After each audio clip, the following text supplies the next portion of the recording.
This is Vince Leonard speaking for the Smithsonian Institution in Washington, D.C. Wednesday, July 16th, 1969, the day man left his planetary cradle, dawned hot and muggy over Launch Pad 39A at Kennedy Space Center, Florida. The final countdown was on. CSAT, spacecraft ready, switch on. Switch is on, verify light. Roger, 563 is verified. Just 8 years before, on May 25th, 1961, President John F. Kennedy addressed the Congress of the United States and laid down the challenge that would start man on the greatest adventure in his history. It came at a time when the Soviet Union had already made some highly significant achievements in space technology and appeared to be far ahead of the United States. Now it is time to take longer strides. Time for a great new American enterprise. Time for this nation to take a clearly leading role in space achievement, which in many ways may hold the key to our future on Earth. I believe that this nation should commit itself to achieving the goal, before this decade is out, of landing a man on the moon and returning him safely to the Earth. It would cost more than $25 billion, the lives of 3 very skilled and dedicated astronauts, and the labors of 2.5 million people in all walks of life to reach this historic day. Now the attention of the world was focusing on the giant 363-foot Saturn V rocket, which would propel the 3 astronauts on the beginning of a 500,000-mile round trip. And before the end of the next week, man would set foot on another world for the first time. Okay, all flight controllers coming up on auto sequence. Booster, clear, go flight. Econ, Go flight. GNC, Go flight. Telcom, go flight. Control, Seated in the got it. command module, Network, got it. astronauts Got it all. Neil A. Armstrong, Michael Collins, Everything up. and Edwin E. That's Aldrin perfect. Jr. waited out the final moments before liftoff. Apollo 11, this is the launch operations manager. The launch team wishes you good luck and Godspeed. Thank you very much. No, it'll be a good one. And CDR, SDC, how do you read me? SDC, loud and clear. Okay, Neil, have a good Now one. only seconds remain before man's rendezvous with destiny. This was the beginning of the realization of a dream as old as mankind. 12, 11, 10, 9. Ignition sequence starts. 6, 5, 4, 3, 2, 1, 0. All engine running. Liftoff. We have a liftoff. 32 minutes past the hour. Liftoff on Apollo 11. Roger, we got a roll for Tower clear.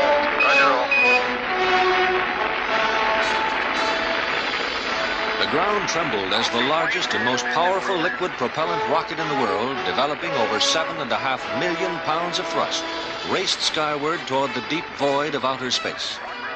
100 years before, Jules Verne, master science fiction writer, foretold of just such a moon voyage. Now, however, it was real, and going with these 20th century space explorers were the hopes and dreams of planet Earth. Earth orbit, translunar coast, and docking of the Command Service Module Columbia with the Lunar Landing Module Eagle. Here, the techniques and experience gained from previous flights in the Mercury, Gemini, and earlier Apollo missions were paying off. As Apollo 11 went into lunar orbit, Neil Armstrong and Buzz Aldrin crawled through the connecting tunnel into Eagle. Soon they would separate from Mike Collins in the Command Service Module Columbia. Collins would remain in lunar orbit until they returned from the surface of the moon. Roger, Eagle, I'm got. Roger, how does it look? Eagle has wings. Roger. After separation from the command module, and following the first descent firing on the far side of the moon in order to place them in a lower orbit, Eagle received that all-important go for powered descent from Mission Control in Houston. Eagle, Houston, we rigging out your go for PDI, over. Roger, understand. Neil Armstrong took the controls of the spindly, awkward-looking craft and, working against misleading alarm signals, guided Eagle down onto the Sea of Tranquility. Forward. Forward. Good. 40 feet down, 2.5. Picking up some dust. 30 feet, 2.5 down. Straight shadow. At 40 seconds after 4:17 p.m. Eastern Daylight Time, the news finally came from the surface of the moon that millions of people on Earth were anxious to hear. Man had achieved his age-old goal. He had landed on the moon. and this made it official. Backlight. Okay, engine stop.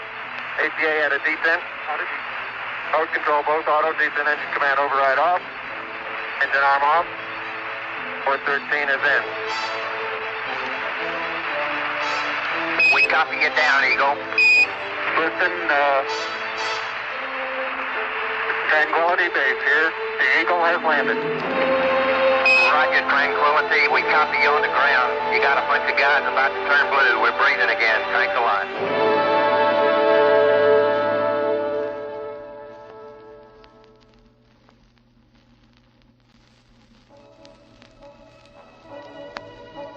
The Apollo 11 flight plan called for a 10-hour rest period after landing, but the anticipation was too much for these Voyagers who had just come 240,000 miles for this moment. 6 hours later, they put on their bulky spacesuits and backpack life support systems. Neil Armstrong was first to leave the lunar module. As he started down the ladder, Buzz Aldrin guided him from inside. In Red Square in Moscow, in Hong Kong, in Rome, London and Paris, in public places and private homes throughout the entire world, 600 million people watched and listened as this fantastic adventure unfolded before their eyes. Almost as impressive as the mission itself was that large portions were seen on Earth through live television pictures, beamed 250,000 miles across the vacuum of space. And we're getting a picture on the TV. You got a good picture, huh? Okay, Neil, we can see you coming down the ladder now. I'm at the foot of the ladder. The LEM footbeds are only depressed in the surface about 1 or 2 inches, although the surface appears to be very, very fine-grained as you get close to it. It's almost like a powder. Ground mass is very fine. I'm going to step off the LEM now. At 109 hours, 24 minutes and 20 seconds ground elapsed time, or 10:56 p.m. Eastern Daylight Time, he touched the lunar surface. It could have been said by 100 men in 100 different ways, but these were the words Neil Armstrong chose as he became the first man in history to set foot on the moon. That's one small step for man, one giant leap for mankind. And these were his first impressions of this strange new world. Surface is fine and powdery. I can kick it up loosely with my toe. It does adhere in fine layers, like powdered charcoal, to the sole and sides of my boot. A few minutes later, Edwin Aldrin, who had difficulty containing his enthusiasm to join his partner, became the second man in history to set foot on the moon. These were his words. Beautiful view. Isn't that something? Magnificent sight out here. Magnificent desolation. Who haven't read the plaque, will read the plaque that's on the front landing gear of this LEM. There's 2 hemispheres, one showing each of the 2 hemispheres of Earth. Underneath it says, "Dear men from the planet Earth, first set foot upon the moon, July 1969.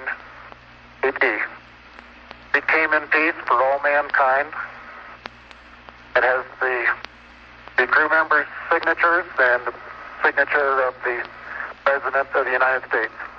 Neil and Buzz, the President of the United States is in his office now and would like to say a few words to you. Over. Hello, Neil and Buzz. I'm talking to you by telephone from the Oval Room at the White House. And this certainly has to be the most historic telephone call ever made. I just can't tell you how proud we all are of what you... For every American, this has to be the proudest day of our lives.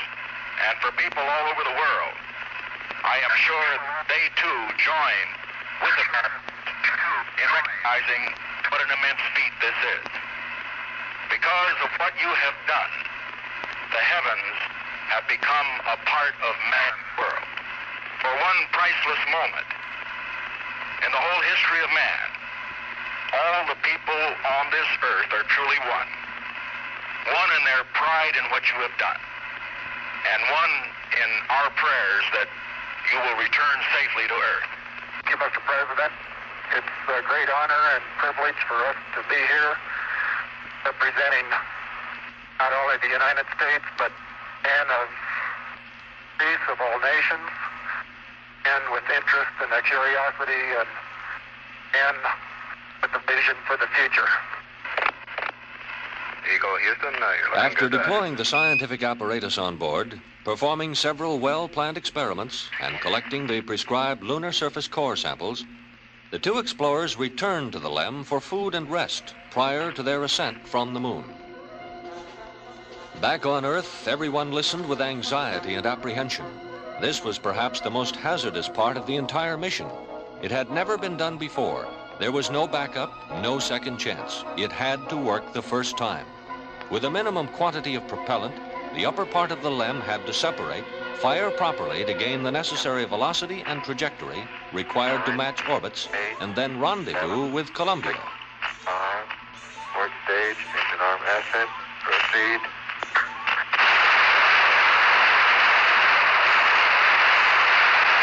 Channel, beautiful. 26, 36 feet per second up. 5 for the pitch over. Very smooth. On Thursday, July 24th, 1969, 950 miles southwest of Hawaii, the re-entry capsule splashed down safely with the 3 astronauts and their precious cargo of moon rocks. Man's first expedition to another world was over. The door to space travel had been flung open, and the future bristled with the potential of new challenges and new frontiers.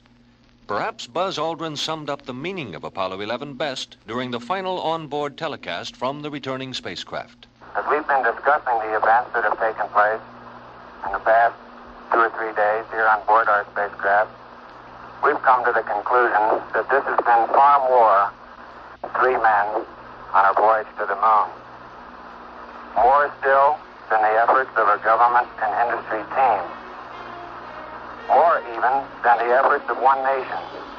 We feel that this stands as a symbol of the insatiable curiosity of all mankind to explore the unknown.